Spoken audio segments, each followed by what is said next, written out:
Donald Trump જે છે, જે રીતે એમણે એક મદ ચડેલો માતેલો સાંઢ અણિયાળા શિંગડાવાળો હોય ને પછી તેને જે ઢીંકે ચડાવે, મને ચુનીલાલ મળિયાની એક ટૂંકી વાર્તા યાદ આવે છે ઠાકર સાહેબ. એમાં એક પાડાની વાર્તા છે. પાડો રાણો કે એવું કંઈક નામ રાખેલું હોય છે, હું અત્યારે ભૂલી ગયો, છેલ્લે ઘણા વખતથી વાંચી નથી, પણ બહુ અદભુત નવલ એ ટૂંકી વાર્તા હતી.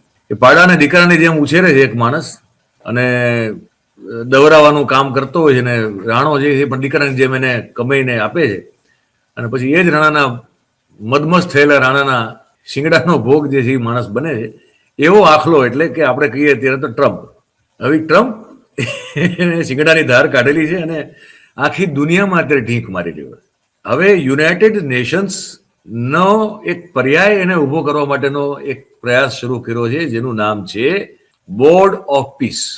અત્યારે તો ગાઝા પટ્ટી પૂરતું એને રાખ્યું છે બધું, પણ આમ સૌ જાણે છે અને સૌને ખબર પડે છે કે આ ગાઝા તો ખાલી એક બહાનું છે.